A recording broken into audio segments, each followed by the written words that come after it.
નમસ્કાર દર્શક મિત્રો, હું છું રૂપલ લોણીચિયા. સંપૂર્ણ ન્યૂઝમાં આપનું સ્વાગત છે. પાલનપુર ખાતે સોમવારે લક્ષ્મણ ટેકરી હોલ ખાતે જમ્મુ કાશ્મીરના આતંકી હુમલામાં મૃત્યુ પામેલા લોકોને શ્રદ્ધાંજલિ આપવામાં આવી હતી.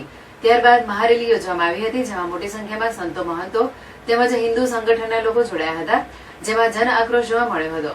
જમ્મુ કાશ્મીરના આતંકી હુમલામાં તાજેતરમાં 27 જેટલા હિન્દુ લોકોની હત્યા કરવામાં આવી હતી. આ ઘટનાને લઈ સમગ્ર દેશમાં આક્રોશ જોવા મળી રહ્યો છે. ત્યારે પાલનપુર હિન્દુ સંગઠન તેમજ સંતો મહંતો દ્વારા પાલનપુર લક્ષ્મણ ટેકરી હોલ ખાતે મૃત્યુ પામેલા લોકોને શ્રદ્ધાંજલિ આપી પોતાની જોશીલી વાણીમાં લોકોએ આતંકી હુમલાને લઈને આક્રોશ વ્યક્ત કર્યો હતો. ત્યારબાદ વિશાળ સંખ્યામાં લક્ષ્મણ ટેકરી હોલ ખાતેથી રેલી કલેક્ટર કચેરી ખાતે પહોંચી હતી, જ્યાં ગુરુ નાનક ચોકમાં પણ તમામ લોકો રોડ ઉપર બેસી આતંકી હુમલાના વિરોધમાં સૂત્રોચ્ચાર કરી વિરોધ નોંધાવવામાં આવ્યો હતો. ત્યારબાદ રેલી જિલ્લા કલેક્ટર કચેરી ખાતે પહોંચી આવેદનપત્ર આપી આતંકી હુમલામાં આતંકીઓને ઝડપી લેવામાં આવે અને ફાંસીની સજા આપવામાં આવે તેવી માંગ કરવામાં આવી છે. नमस्कार, भारत माता की जय।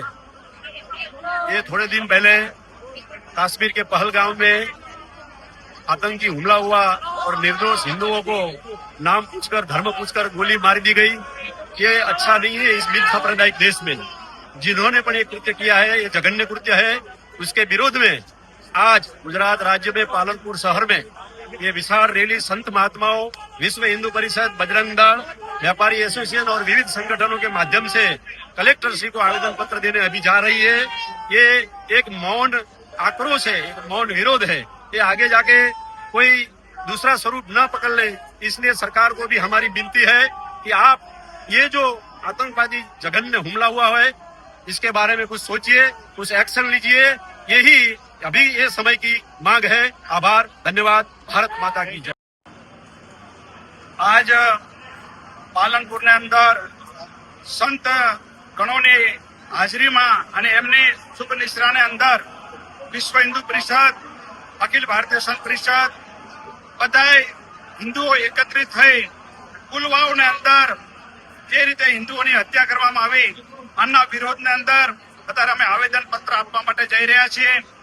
આવી જે ઘટના જે ઘટી છે, એવી ઘટના ભવિષ્યમાં ન ઘટે એ માટે રહે અને સરકારને પણ અમે કડકમાં કડક એક સંદેશ આપવા જઈ રહ્યા છીએ કે ભવિષ્યમાં એવી કોઈ ઘટના ન ઘટે અને જો ઘટી હોય તો એને તાત્કાલિક એના ઉપર અસર કરવામાં આવે અને એના અંદર નિર્ણય લઈને આગળ વધે. એવી સાથે અમે લોકો આગળ વધી રહ્યા છીએ. અમને બહુ દુઃખને સાથે કહેવું પડે, આજે અમે જે શ્રદ્ધાંજલિ આપી છે, અમારા જે ભાઈઓ આજે અમારા શહીદ થઈ ગયા છે, આજે અમારા ભાઈઓ આજે અમારા આગળથી નામ લે, એમને કીધું કે તમે કોણ હિન્દુ છીએ અને હિન્દુ નામ લે અને જે લોકો ગોળી મારી છે એવા નરાધમોને પૂરેપૂરો પાઠ શીખવાડવા માટે હિન્દુ સમાજને હું આહ્વાન કરું છું કે હિન્દુ સમાજ એક થઈ અને હિન્દુ સમાજની અંદર એકત્રતા લાવી અને આપણે પણ એમના અંદર જડબાતોડ જવાબ આપી શકીએ. એવી સાથે મારી સમગ્ર હિન્દુ સમાજને પણ એક અપીલ છે કે આપણે ત્યાં જાગીશું તો હિન્દુ જાગશે ને. અને હિન્દુને અંદર જો આપણે વેચાઈ ગયેલા છે, જ્ઞાતિવાદમાં વેચાઈ ગયા છે, જ્ઞાતિવાદમાં વેચાય અને હવે એક જ શબ્દ વાપરવાનો છે, તમે કોણ? તો કે અમે હિન્દુ. અમે કોઈ પણ જાત પછી છે, જાત પોતાના વ્યવહાર માટે છે, પણ દેશ માટે અને સનાતન માટે અમે હિન્દુ એક છીએ. હિન્દુત્વના નારા સાથે અમે આગળ વધી રહ્યા છે. અસ્તુ, જય.